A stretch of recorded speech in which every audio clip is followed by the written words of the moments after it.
on the YouTube. So Zoom is preparing to live stream this. So I just thought I'll caution you. So if you all can mute yourself, please, that will be great. Thank you.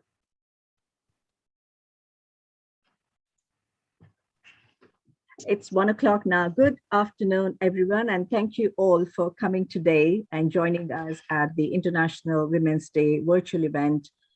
Today, we are joined by a highly accomplished women virtually to celebrate International Women's Day 2022. With this year's theme, Break the Bias, we will be hearing stories from our speakers on how they have broken the bias within their personal and professional lives, their achievements, advice, and how we can come together to challenge norms within our workplaces, day-to-day life, and our communities. This event is being organized by The Mentoring, a mentoring charity based in Cardiff. At The Mentoring, we believe that no individual should be excluded from any form of participation and strive to empower individuals within this. And today we are giving prominence to women being International Women's Day. Being a founder, female founder, and working with a core team of women day to day, myself and my team are committed to diversify and improving equality for everyone. So ask questions and get inspired to break the bias. I now welcome the first speaker, Lieutenant Suzanne Lynch. Suzanne is part of the engagement team from the Navy and currently covering majority of the engagement in the UK. I don't know how you manage, Suzanne. Over to you now. Good afternoon. Thank you so much for inviting me to be part of the event. Delighted to be speaking at the Mentoring Circle, and yeah, so great to be amongst so many women that are inspirational role models. So once again, thank you for organising such a great event. So I'm Lieutenant Commander Suzanne Lynch. I've been in the Navy for 30 years. So throughout my career, I have seen lots and lots of changes in the service, especially for females. When I joined the Navy, I didn't join the Royal Navy. I joined the Women's Royal Naval Service, which was a completely different Royal Navy than the male Royal Navy. As a female, I couldn't go to sea, and my jobs were very restricted, and our terms of employment were very different to the males. After being in service for 2 years, we transferred into the Royal Navy, and I'm proud to say that there are no jobs now with any of the service, so there's no jobs within the Royal Navy that you cannot do because of your gender. So we are an exclusive organisation. And when I came across into the Royal Navy, I always felt valued and respected by my male counterparts. Like I said, my career, I thought when I was talking about it, I must probably pick out 4 key and significant points to me that hopefully shaped my career, but also now inspire me to raise other females and to be a positive cheerleader for other females who are joining the service. So as I said, as a young 18-year-old, when I joined the Wrens and then joined the Royal Navy at 20, it was a very different environment. And I was really lucky that I had really positive male role models who were my advocates, who encouraged me to believe in myself and gave me the confidence that I could be successful. And hopefully now that's the sort of belief I passed down to both young male and female sailors. So with their support and mentoring, so I was advanced to get a commission, which is something that I thought I would never achieve. So I was very, very proud when I went through Dartmouth, Britannia Naval, Royal Naval College, and passed out as an officer. So that was a really, really proud moment for me. And it was one that I thought I would never be able to achieve. So for me, that was sort of setting a scene, and I was very proud on that day. My first sea job was a bit of a challenge because when we joined the Royal Navy, again, females didn't go to sea immediately.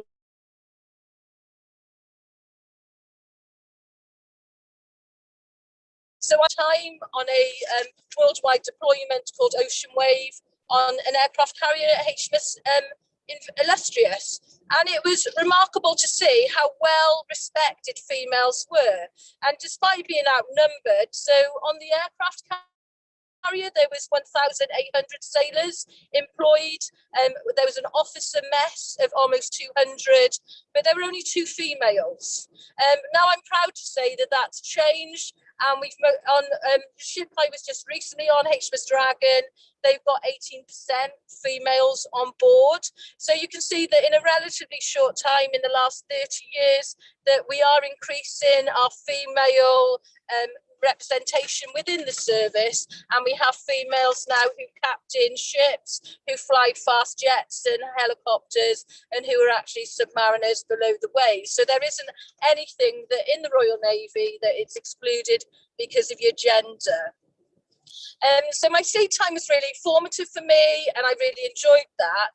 But then I was really proud then to go and work in a teaching establishment. So I spent some time at HMS Raleigh, mentoring and looking after people who were new to the Royal Navy.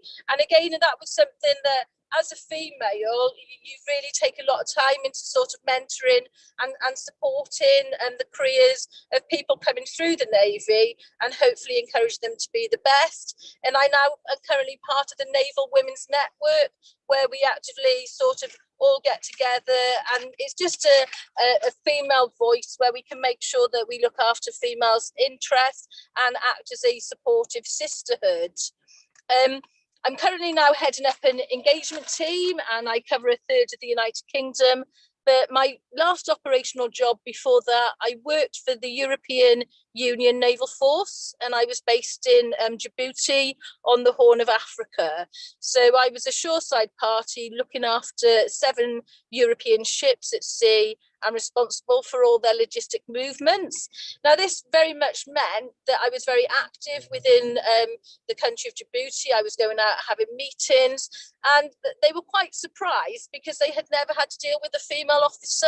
So it was quite a male-dominated country with culture.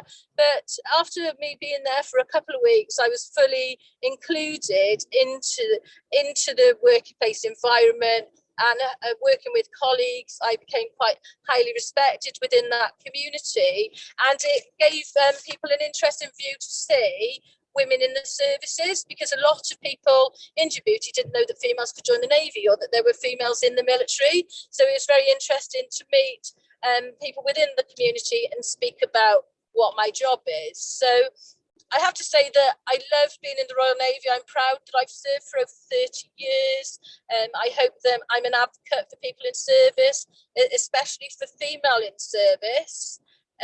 I have been heavily supported throughout my career, initially by male counterparts who saw my potential and nurtured and encouraged me to fulfill it.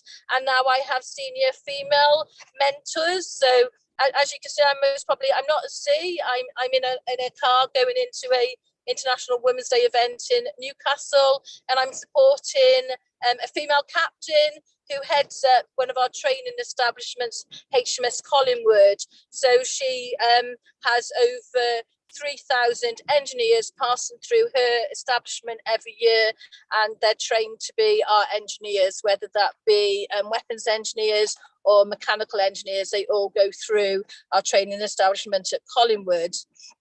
So, like I say, I think there's been so many positive changes within the Navy in 30 years. I'm delighted to be part of that.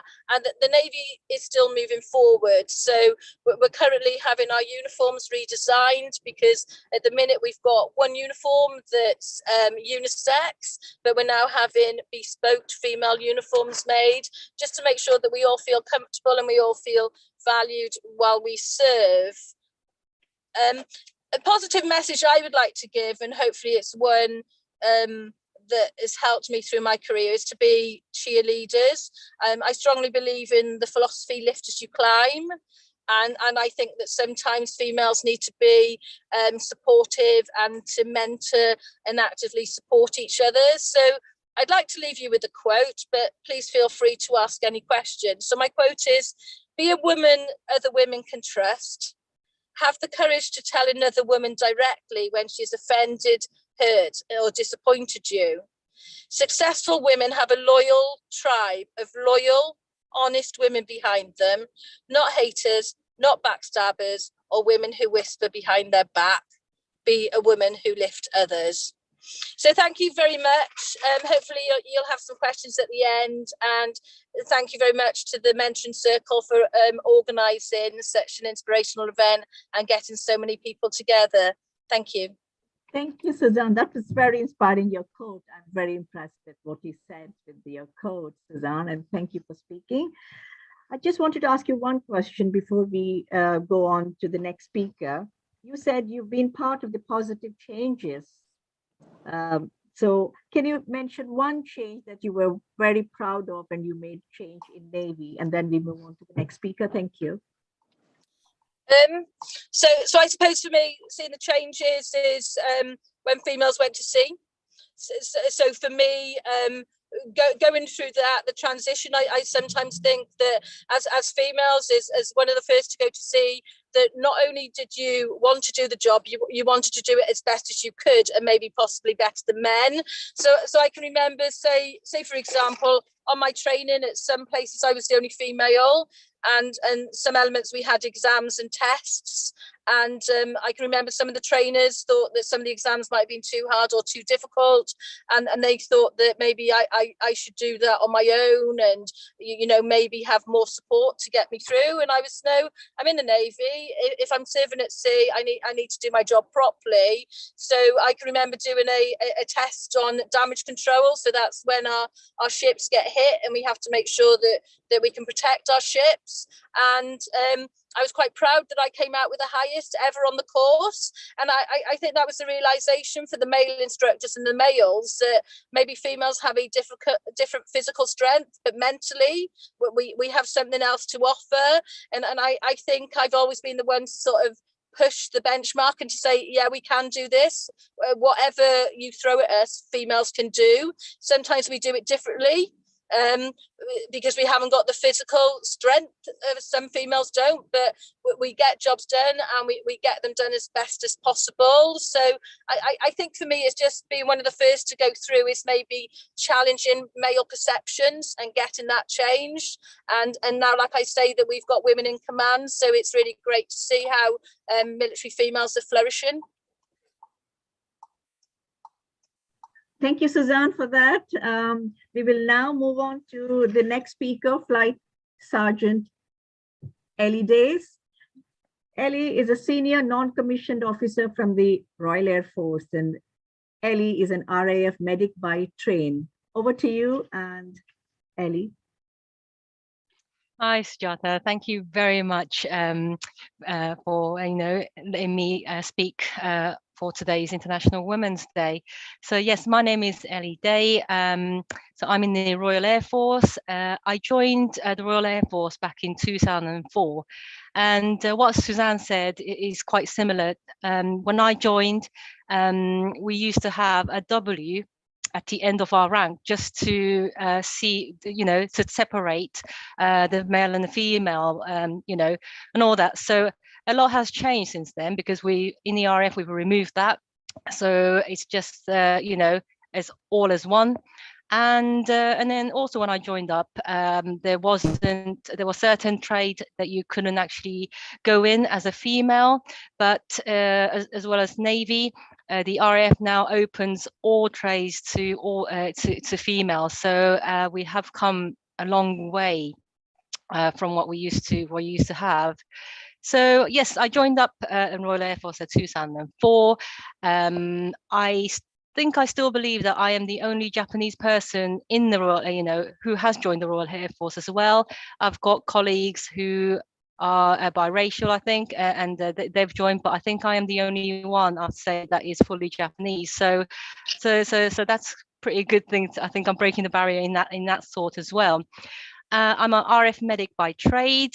So what I usually do is that especially on deployment. I'm the person who goes into the helicopter. Something happens to a patient, we go and get them, and then we bring them back, we treat them up in the air. So that's my role. And then in the UK, what I do is that I look after all the service personnel before they go on deployment, if there's any minor illnesses or if they need medication. So we do all that as well down here. With my job, I have gone to so many different postings such as Brize Norton, RF Northolt, Honington. So I've been around quite a bit. Deployment, I've gone on to places such as Afghanistan, Cyprus, Gibraltar, Falklands, and pretty soon in September, I'm going to the Falklands again, which I've just found out. I would say I have recently, or should I say for the last 2 years, I have been put in a role as a specialist engagement team. It's something that the RAF will let you come out from trade for a little while to do something different. I've been doing my medic job for like 15 years. I needed some change. So I asked if I could join the recruitment team. One of my reasons why I joined, wanted to do recruitment as such for the Royal Air Force is because that since I've joined, I've seen that there's not many ethnic minorities within the service, and I just wondered what was the reason, to be honest. I went in to the basic training.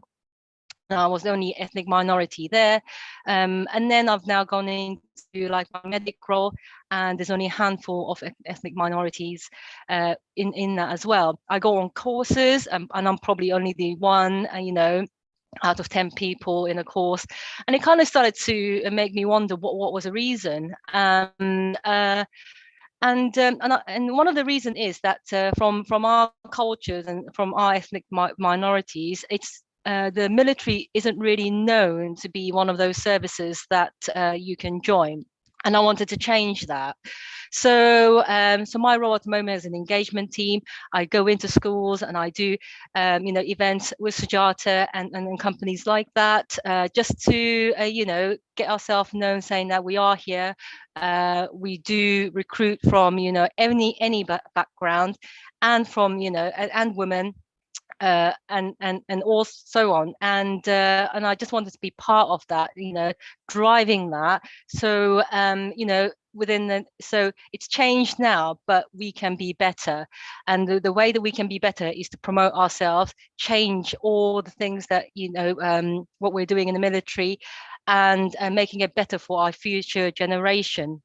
And at the same time, military, they are really good on releasing you to play sports. My sports is cricket. I play cricket for the Royal Air Force and then also for the Tri-Service, and they have sent me to really good places such as Australia, India, Gibraltar, and so on. So I've been quite fortunate to go on deployment such as Afghanistan, but then at the same time go to places such as Australia, which the Royal Air Force has paid me to. And breaking another barrier, I would say for myself, is that through cricket. So sports, as you might know, is very much of a male-dominated area. And for many years, the men used to play at Lord's Cricket Ground as part of one of the finals and such. Back in 2017, I became the first RF woman to play at Lord's Cricket Ground, and then I kind of broke that barrier. Thank you very much, Sacha. So I broke that barrier, and then ever since then, the men's team, should I say, or the cricket association within our area has started to look, going, oh my God, you know what? Why isn't females, women, playing in such places? And I think that until you kind of advocate and then say, listen, why haven't we, it is one of those things that if something hasn't been said, nothing will probably happen. And then the more that we kind of push to say that, you know, women's team is exactly the same as men's team. We do exactly the same thing. We do the same training. So why aren't we playing in the same places? And I think until we kind of get used to the normality of what we used to have, and until something is being said, nothing gets changed. And then this is the reason why I've come into the engagement team, to hopefully make a little bit of dent into the better future. So thank you, Sujata. Over to you. Thank you, Ellie, for that. And you have to be loud and proud and clear. Only then we get what we want to. So thank you very much for your thank you. sharing your experiences. We now move on to Army.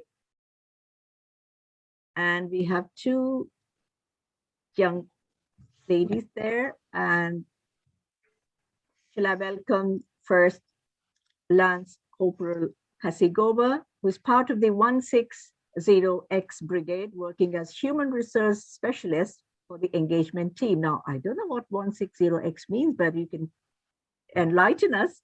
Over to you, Hasigova. Good afternoon. Again, thank you very much for having myself and Private Begum on the call today. To start with, I'm just going to tell you a little bit about what I do so you can get to know me. So as mentioned, I am a human resource specialist. So what that means in short term is that I help personnel with their personal administration, accountancy, financial management, and information management. So without me, they wouldn't be able to deploy anywhere in the world at any time. And also, I'm fortunate enough to be able to deploy with them when they do go. I have been in the Army for 3 years now, so not very long at all. You could say I'm the face of the new Army, which is a bit different to Suzanne and Eli. When I joined, the jobs in the Army, all of the trades were open to females, which obviously is different. So I had the opportunity to pick whatever job I wanted to, but that doesn't stop it. So when I applied to join, I actually had no knowledge of the Army. I thought it was boots on the ground, what you'd see on TV. And my job at the moment as part of the regional engagement team is allowing me to go out and speak to females and show them that there's so many jobs that you can do in the Army and that they could probably benefit from joining as well if they've got a skill that can be used. Actually, before I joined the Army, my first job was a hairdresser. So when you balance that hairdresser to now, it has changed, okay? But I absolutely love my job. With the regional engagement team, I'm able to go out to schools, colleges, speak to apprentices, and I get lots and lots of questions about what it's like to be a female in the Army. And really, we are all treated the same as males. So all of our fitness tests, any jobs, any adventure training, anything like that, we get to do the same as males. One of the things I like to do is orienteering, paddleboarding. I'm looking to join the hockey team, and being a female, I'm still able to do that at the same time. I haven't had the opportunity to go on any deployments or anything like that. Again, they're still open to females and males equally. I joined 3 years ago and then COVID struck. So there's a lot of things that I haven't been able to do yet, unfortunately, but hopefully in the near future, when I move on to my next job role, I'll have the opportunity to do that. That's all that I've got. I didn't know if you want to pass it on to Private Begum.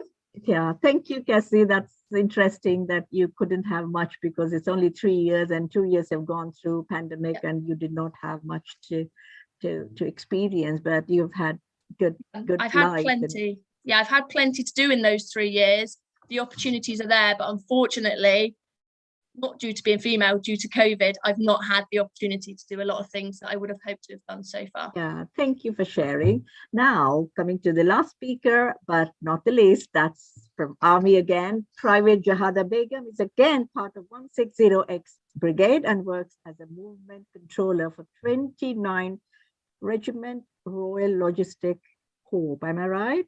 Yes. Over to you then. Thank you. So, good afternoon, Pranamba from Peckham. So yeah, as Sujata said, my name's Private Jahada Begum. Everybody here knows me as Jay. I've been a regular serving soldier for just over 5 years now. So I joined a bit later. So I joined at 27. So I originally joined as a dental nurse, did that for about 2 years.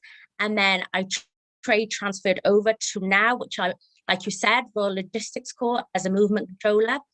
I wanted a bit of a change. So I wanted to travel, and that's exactly what I've got so far.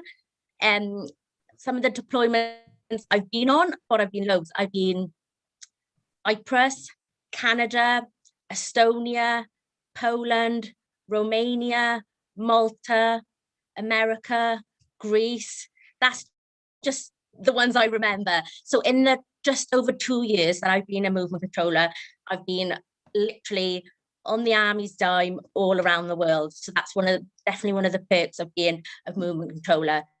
So what my job entails is coordinating the movement of soldiers and equipment, whether it be by air, sea, road or rail, and supporting exercises, operations, assisting global crisis. That's part of my job, basically. So I deal with things like vehicles, flights, food. It can be something as simple as getting fire extinguishers over if that's what they need. So that's kind of the thing I do. So obviously I'm on a 2-year posting now. Hopefully when I go back, I'll be traveling again, which is one of the things I'd like to do. Like I'd like to go on a 6-month deployment. I was in Canada for 6 weeks and then COVID got quite serious. So I was sent back to the UK. So that's something I'd love to go over and kind of try that out. Haven't done much sports, but I have done a bit of adventure training. So I've been ice climbing, which was in Canada, which was an experience. I've done scuba diving. That was in Malta. So that was for a week in the sunshine. So that was brilliant.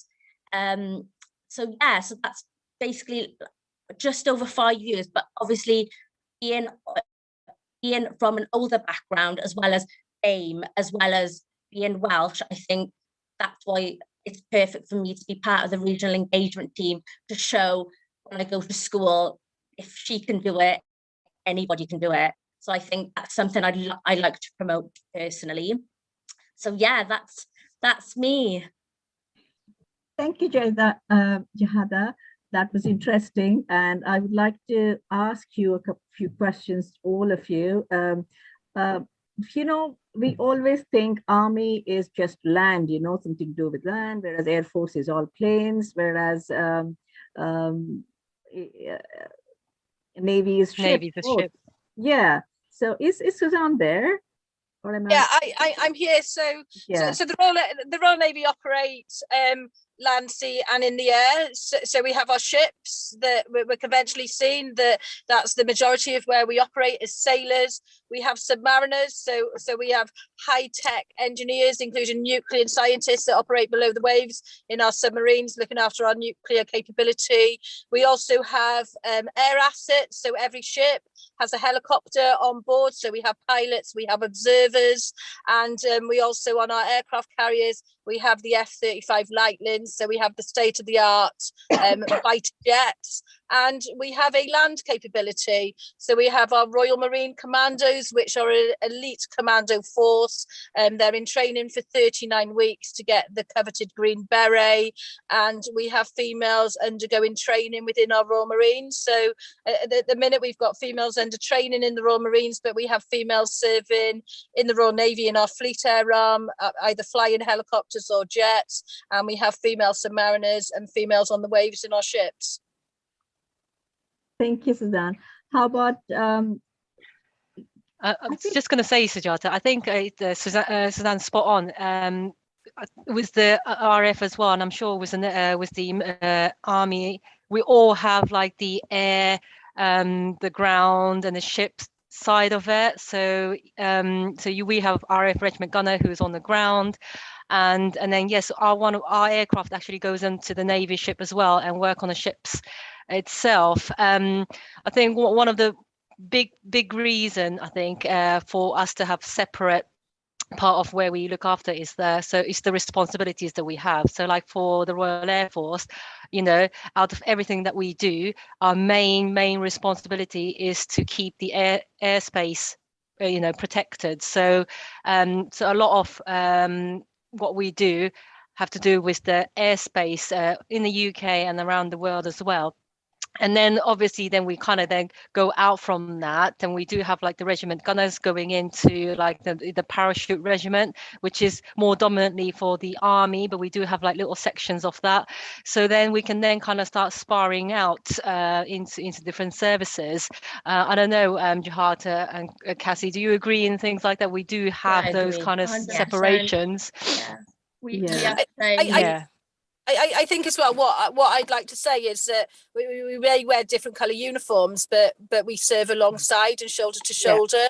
So on our aircraft carriers, we have RAF pilots. On our ships in the Caribbean that do a lot of humanitarian and disaster relief, we have Army engineers. So we try and get the best people to deal with the situation in the right place. So we might have single service in our own uniforms, but very much we're part of the military family, and we work very closely with each other. Thank you. Even like in the UK and the overseas, when you do go out there, it's always tri-service environment. So it's never like, oh, the RF will be on one side, Army on the other side, Navy not there because they're on the ship kind of thing. It's always is that when you actually go on some form of deployment or any bases, you go there and it's just tri-service majority of the time. Thank you. Now we have stopped. Can I be a bit cheeky because I've got Michelle with me? So Michelle was driving. Now, if Michelle could have 2 minutes, because I think Michelle's got a really important story because she joined the Navy later, and she is a mother, so she's got 2 children. So maybe she can just say how service females do balance their military careers and families. Why not? Hi, Michelle. Hi. Hello. Yeah, so I've been in the Navy for coming up to 5 years, and I joined at the age of 30. I passed out at 38 years old, so I'm 40 now, going on 41.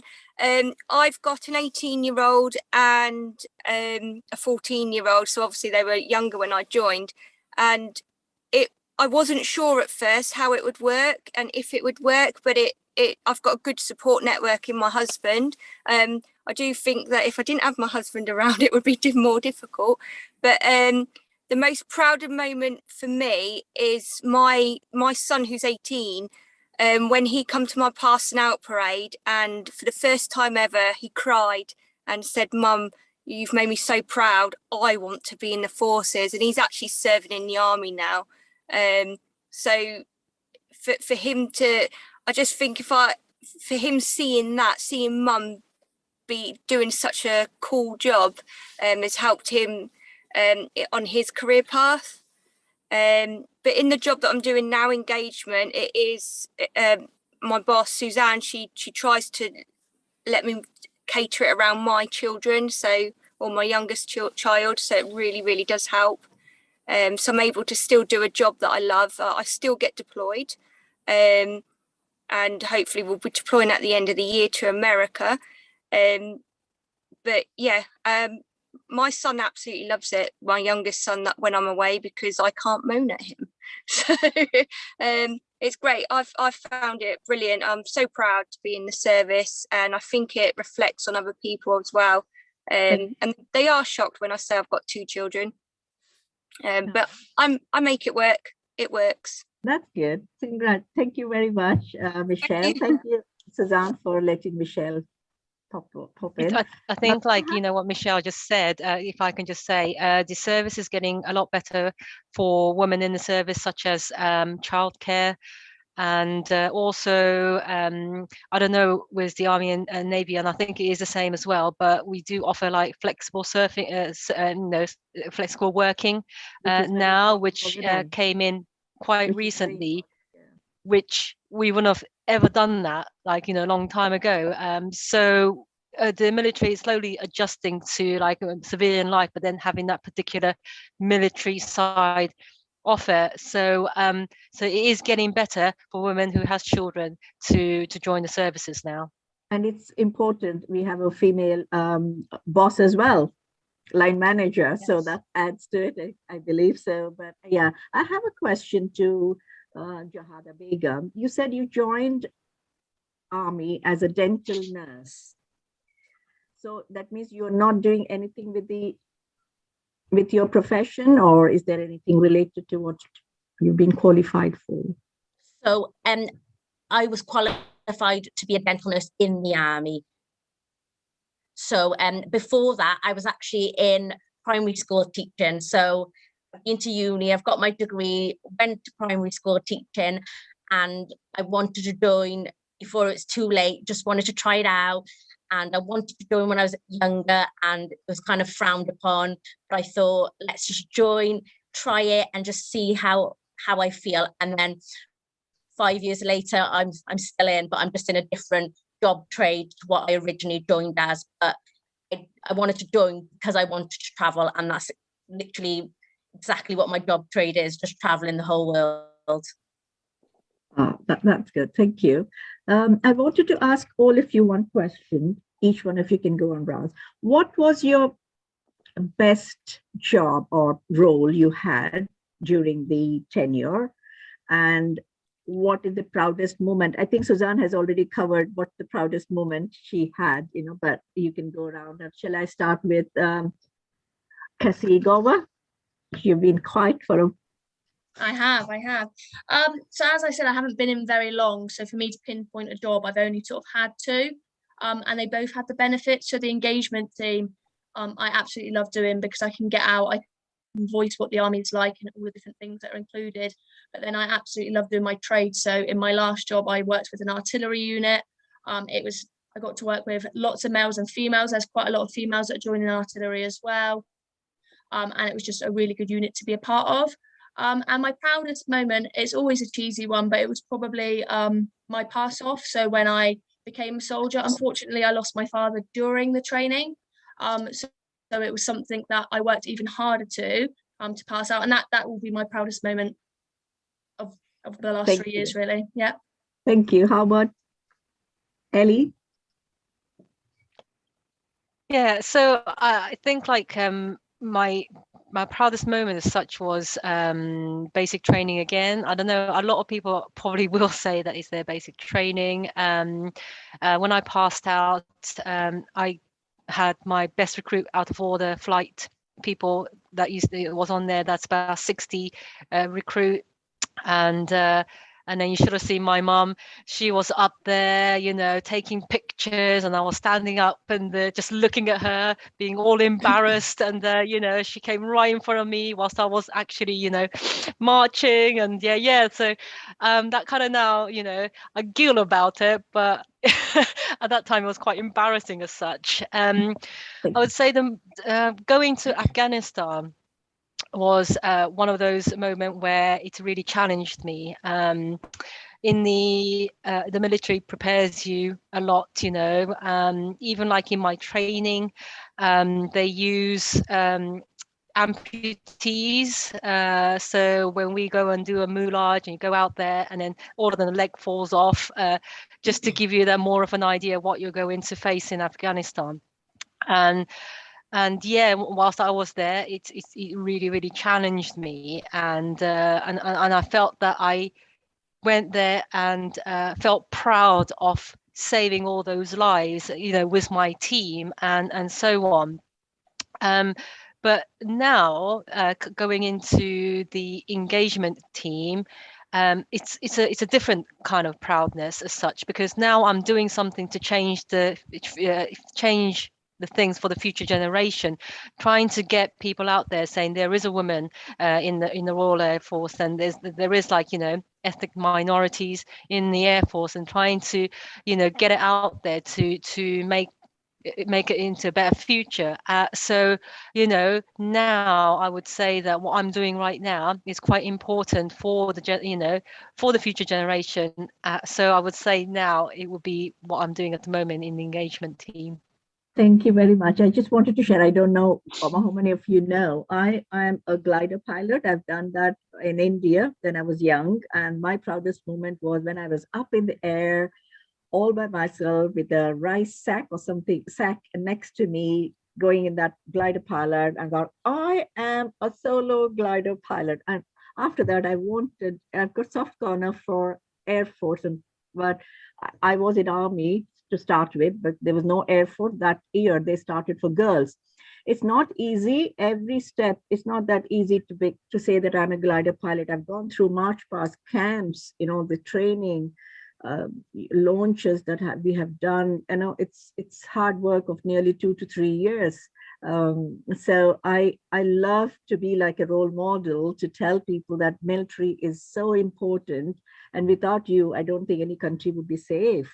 So you're doing a lot from whether it's Air Force, Army, or Navy. I think you're all part of our security team, security. So we would like to thank you. But now I'd like to pass it on to, shall I say, Jahada, and then to Suzanne. For me, obviously, I wanted to join when I was younger, like I said, and not been able to have the chance and joining later.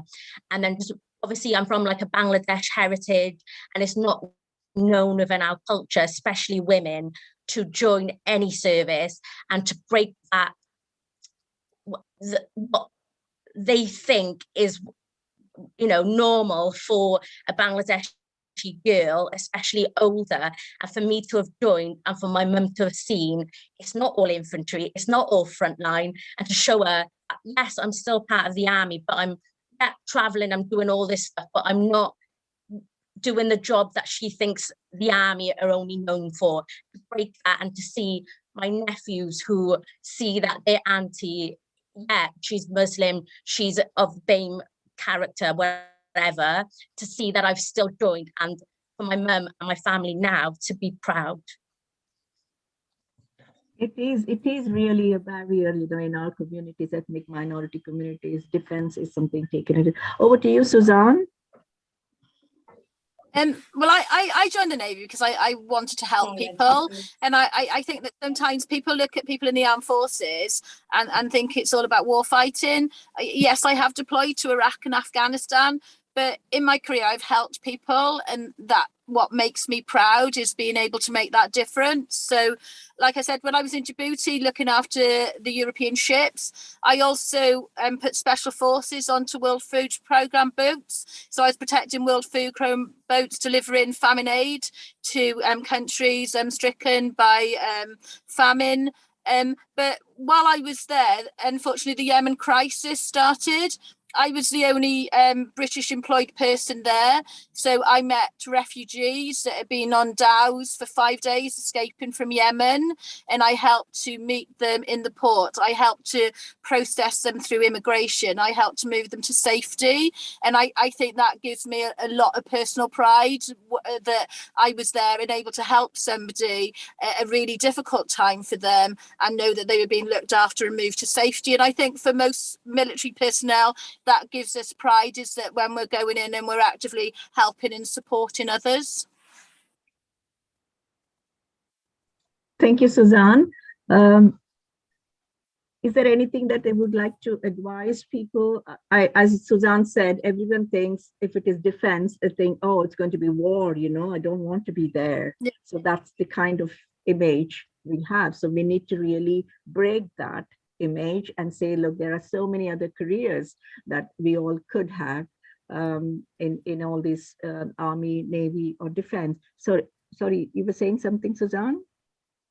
I think, for example, we're out and we do a lot of drugs bust, which people don't think of the Navy, stopping and disrupting organised crime. So I think I was at a meeting with the West Midlands Police with the Chief Constable, and he was just looking at a drug bust that a Royal Navy ship had, and he said in that one drugs bust that we confiscated, the amount of heroin that entered the UK last year. So again, your military are out there and we're making a difference. Sometimes people don't see it because we operate really subtly of what we do. The army are making a huge difference in Africa, in some parts of Africa, dealing with anti-poaching and things like that. So some of the work we do people are quite surprised at what we're doing. And I know the RAF are leading the way in sort of looking at reusable energies and trying to operate in a more green way. So I think each of the services is really surprising at what we do and the amount of careers and the diversity of people within the services. Thank you. Thank you very much, Suzanne. This is the first time I could get Army, Navy, and Air Force together. I was planning to do it in person, but it's been postponed because of COVID and other issues. We had to do it online, but thank you so much for coming together. And all of you who are participating and taking part in this event. I would like to thank all of you. And it was wonderful listening to such empowering stories and thoughts. Let's all continue to break the bias and call out inequality. And if you have any questions or feedback, please email us, and stay safe and have a lovely day, International Women's Day. And we have another event in the Butetown Community Center where we are based downstairs on the first floor in person. So you can join us if you can. Come along then. Bye-bye, and we will see you soon.